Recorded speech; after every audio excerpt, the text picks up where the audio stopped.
নমস্কাৰ ৰাজ্যৰ হাজাৰ হাজাৰ অংগনবাদী কৰ্মীক ভাল খবৰ দিলে মন্ত্ৰী অজন্তা নেওগে 25% পৰ্যন্ত অংগনবাদী কৰ্মীক পদোন্নতি কৰা হ'ব আৰু সমান্তৰালভাৱে অংগনবাদী কৰ্মী বা সহায়িকাই যেতিয়া অৱসৰ ল'ব চাকৰি জীৱনৰ পৰা তেতিয়া 3 পৰা 4 লাখ টকা লাভ কৰিব বুলি বৃহৎ ঘোষণা কৰিছে মন্ত্ৰী অজন্তা নেওগে আমি সবিস্তাৰে খবৰটো লৈ অহাৰ চেষ্টা কৰিম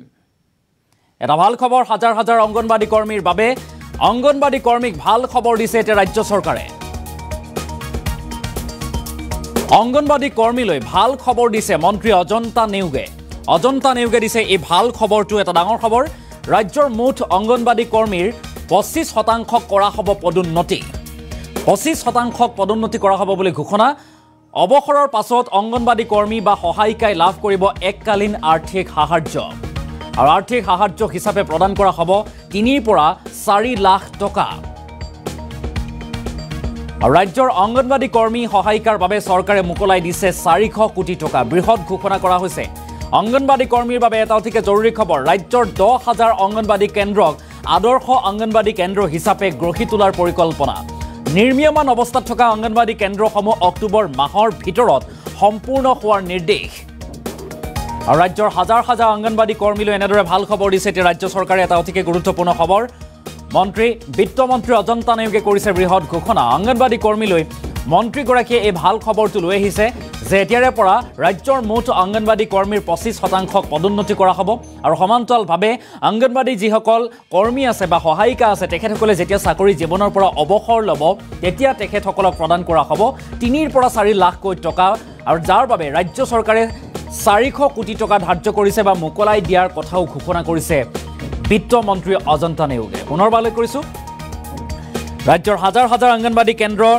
কৰ্মীলৈ ভাল খবৰ আনিছে এতিয়া ৰাজ্য চৰকাৰে বৃহৎ পদক্ষেপ হাতত লৈছে মুঠ ৰাজ্য চৰকাৰৰ মুঠ অংগনবাদী কৰ্মীৰ 25% পদোন্নতি কৰা হ'ব আৰু সমান্তৰালভাৱে অৱসৰ ল'লেই অংগনবাদী কৰ্মীসকলে লাভ কৰিব 3 পৰা 4 লাখ টকা মন্তব্য আছে মন্ত্ৰীগৰাকীয়ে কি কৈছিল অংগনবাদী কৰ্মীক উদ্দেশ্যি আমি সেই মন্তব্য আগবঢ়োৱাৰ চেষ্টা কৰিম অন্য ডিষ্ট্ৰিক্টবিলাকত ভ্ৰমণ যোৰহাটলৈ গৈছিলোঁ তাৰ পৰা আহোঁতে ইয়াতো ৰিভিউ কৰিছোঁ মোৰ নিজৰ আৰু ডিপাৰ্টমেণ্ট ওমেন এণ্ড চাইল্ড মহিলা আৰু শিশু উন্নয়ন তাৰ ডিটেইল ৰিভিউ কৰিলোঁ মডেল অংগনবাদী কেন্দ্ৰবিলাক তাৰ কনষ্ট্ৰাকশ্যনটো মই 2 অক্টোবৰৰ আগত 100% কমপ্লিট কৰিবৰ কাৰণে আমাৰ বিধায়কসকলো আছে তেওঁলোকেও যথেষ্টখিনি অংশগ্ৰহণ কৰিছে পাৰ্টিচিপেট কৰে কাৰণে আৰু ইয়াৰ যিবিলাক ইছ্যুবিলাক আছে সেইবিলাক যাতে সম্পূৰ্ণ কৰি পেলাই 100% কৰিবৰ কাৰণে নিৰ্দেশ দিছিলোঁ ইতিমধ্যে প্ৰায় 187টা মডেল অংগনবাদী কেন্দ্ৰৰ কাম চলি আছে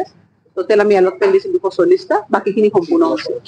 আৰু তৃতীয় পৰ্যায়তো আমি আকৌ প্ৰত্যেকটো মানে আৰু যথেষ্টখিনি অংগনবাদী মডেল কেন্দ্ৰ আমি এলটমেণ্ট দিম তাৰপিছত আমি আৰু বিভিন্ন ধৰণৰ মানে আঁচনি আছে মহিলা শিশু উন্নয়ন বিভাগৰ সকলোখিনি আমি ডিটেইলত পৰ্যালোচনা কৰিলোঁ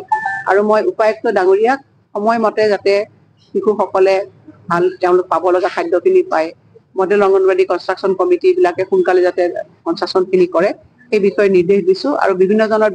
বিভাগৰ আঁচনি আছে সেই আঁচনিবিলাকো আমাৰ জনপ্ৰতিনিধিসকলৰ লগত তেওঁলোককো মানে অৱগত কৰি পেলাই কামখিনি সোনকালে কৰাৰ বাবে তেওঁলোকক নিৰ্দেশ দিছোঁ আৰু আপোনালোকে চাওক যে চৰকাৰৰ যিহেতু মই বিত্ত বিভাগৰ দায়িত্বত আছোঁ নিজা ৰেভিনিউ ৰাজহ মানে আয়টো বৰ ডাঙৰ কথা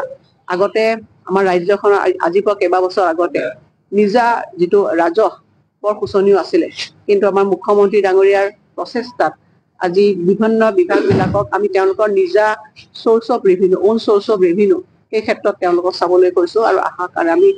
আমাৰ যাতে গ্ৰোথটো আমাৰ কেন্দ্ৰীয় চৰকাৰে যিটো গ্ৰোথ আছে তাৰ সমানে আমাৰ ৰাজ্যখনৰ গ্ৰোথটো যাতে মানে আমি কৰিব পাৰোঁ সেইটো চেষ্টা কৰিছোঁ আৰু সেইকাৰণে ডিষ্ট্ৰিক্টৰ যিখিনি নিজা আয়ৰ উৎস আছে সেইবিলাক বৃদ্ধি কৰিবলৈ কৈছোঁ মইতো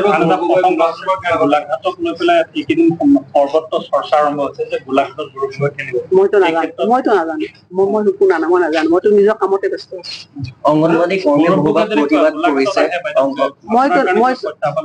আছো মইতো বিধায়ক আছো 5বাৰকে গোলাঘাটৰ ৰাইজে মোক নিৰ্বাচিত কৰিছে গতিকে মই এইবিলাক খবৰ মোৰ আচলতে নাই কামতে ব্যস্ত মইতো নাজানো মই শুনাও নাই আচলতে মইতো নাজানো মই দলে জানিব অংগনবাড়ী কৰ্মীসকলে প্ৰতিবাদ কৰে মাজে সময়ে তেওঁলোকৰ দৰমহা বৃদ্ধি তেখেতসকল আমি আমাৰ এই বিভাগটোৰ দায়িত্ব লোৱাৰ পিছত আমি অংগনবাদী কৰ্মীসকল মই নিজেও তেওঁলোকক বহিছো আজি আপোনালোকে চাওক যে শুনি ভাল পাব প্ৰথম স্বাধীনতা ৭৫ বছৰৰ পিছত মডেল অংগনবাদী কেন্দ্ৰ আমি 10,000 বনাবলৈ চেষ্টা কৰিছো 10,000 আৰু আমাৰ যিটো সুন্দৰভাৱে এই ঘৰবিলাক নিৰ্মাণ চলি আছে আপোনালোকে নিজেও চাব পাৰে ভাল পাম চালে আৰু গোটেই দেশতে চৰ্চা হৈছে যে অসমে যি মডেল অংগনবাদী কেন্দ্ৰ বনাইছে অন্য ৰাজ্যও ল'ব লাগে মই কৰ্মীসকলক মাতি আনি কৈছো যে ইমান দিন সৰু সৰু ভগা ভগা ঘৰত আছিলে ইমান সুন্দৰ ঘৰ বনাইছো আমাক চৰকাৰ কাম কৰিবলৈ কিছু সময় লাগিব তেওঁলোকৰ এটা দীৰ্ঘদিনীয়া সমস্যা আছিল যে তেওঁলোকে ৰিটায়াৰমেণ্ট হোৱাৰ পিছত কোনো ধৰণৰ এপইচাও তেওঁলোকে নাপায় সুদা হাতে ঘৰলৈ যাব লাগে আৰু আমি সেই কথা চিন্তা কৰি অসমে এখন ৰাজ্য ভাৰতবৰ্ষৰ ভিতৰত মডেল অংগনবাদী কৰ্মী আৰু সহায়িকাক ৰিটায়াৰমেণ্ট পিছত আমি ৰিটায়াৰমেণ্ট বেনিফিট দিছো 4 লাখ টকা কৰ্মীসকলে পায় 3 লাখ টকা আৰু এতিয়ালৈকে আমি 400 কোটি টকা তেওঁলোকক ৰিলিজ কৰি দিছো অংগনবাদী কেন্দ্ৰৰ যিটো কৰ্মীসকলৰ প্ৰমোচন 25% আমি দিবৰ কাৰণে সিদ্ধান্ত গ্ৰহণ কৰিছো তাৰ কাৰণে যি পৰীক্ষা হয় তাৰো ব্যৱস্থা